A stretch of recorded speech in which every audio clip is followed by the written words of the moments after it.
നമസ്കാരം. നേമം, കഴക്കൂട്ടം, മഞ്ചേശ്വരം, പാലക്കാട് ഈ 4 മണ്ഡലങ്ങൾ ബി.ജെ.പിക്ക് വിജയസാധ്യതയുണ്ട് എന്ന് പറയപ്പെടുന്ന, ചർച്ച ചെയ്യപ്പെടുന്ന മണ്ഡലങ്ങളാണ്. തിരഞ്ഞെടുപ്പ് വാർത്തകൾ സ്പോൺസർഡ് ബൈ BLM. പാർട്ടി ഏതുമാകട്ടെ എല്ലാവരും വോട്ട് ചെയ്യുക. ഈ മത്സരോത്സവം ഏറ്റവും നല്ല സർക്കാരിനെ ലഭിക്കാൻ. BLM ജനതന്ത്രത്തിൽ തകർക്കാനാകാത്ത വിശ്വാസം. പക്ഷേ വേറെ ചില മണ്ഡലങ്ങളിലും ബി.ജെ.പിക്ക് വിജയസാധ്യതയുണ്ട് എന്നും വിലയിരുത്തപ്പെടുന്നുണ്ട്. അത് ഏതൊക്കെയാണെന്ന് ചോദിക്കുമ്പോൾ ഒരുപാട് മണ്ഡലങ്ങൾ പറയും. പക്ഷേ 2 മണ്ഡലങ്ങളുടെ പേര് നമുക്ക് പ്രത്യേകമായി എടുത്തു പറയേണ്ടതുണ്ട്.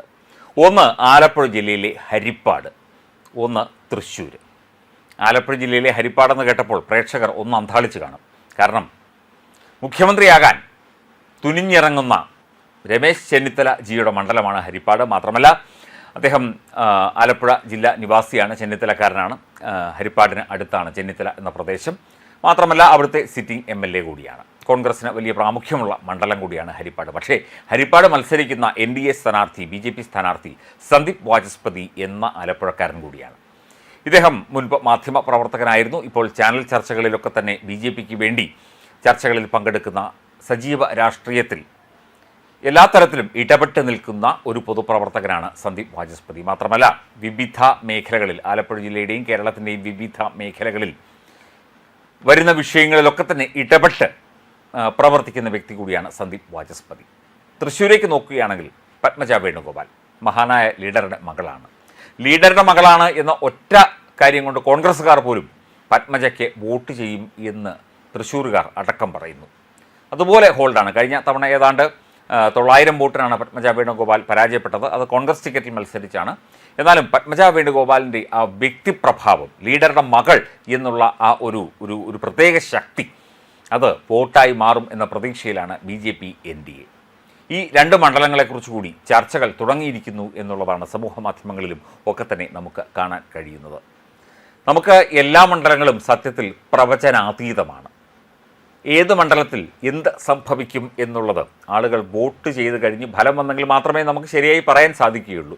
പിന്നെ ഈ സാധ്യതകൾ, പരിശോധനകൾ, അതുപോലെ മുന്നണി സംവിധാനങ്ങളിലെ ചില ഈ മാധ്യമങ്ങൾ പറയുന്നത് പോലെ ചില ഡീലുകൾ, തിരഞ്ഞെടുപ്പല്ലേ, രാഷ്ട്രീയമല്ലേ, ഡീലൊക്കെ ഉണ്ടാകും. അതൊന്നും നമ്മൾ മാറ്റിവെക്കുന്നില്ല. എല്ലാ പാർട്ടികളും മുന്നണികളും തമ്മിലും ഒക്കെ ഡീലുണ്ടാകും, അഡ്ജസ്റ്റ്മെൻറ്റുകൾ ഉണ്ടാകും.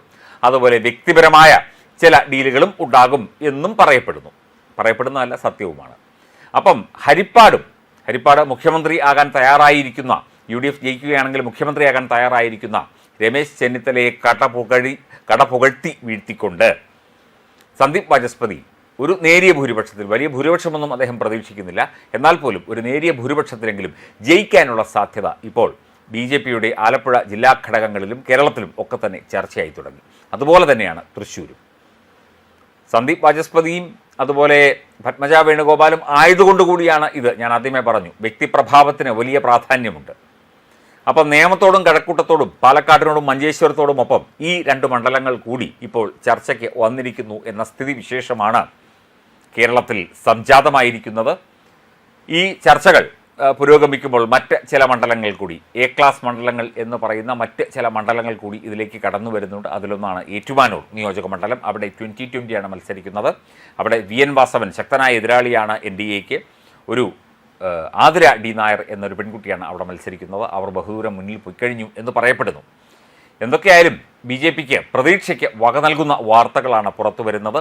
കൂടുതൽ മണ്ഡലങ്ങളിലേക്ക് BJPയുടെ ശക്തമായ സാന്നിധ്യം അറിയിച്ചുകൊണ്ടുള്ള ചർച്ചകളാണ് ഇപ്പോൾ തെരഞ്ഞെടുപ്പുമായി ബന്ധപ്പെട്ട് കേരളത്തിൽ നടന്നുകൊണ്ടിരിക്കുന്നത് എന്നാണ് അറിയാൻ സാധിക്കുന്നത്.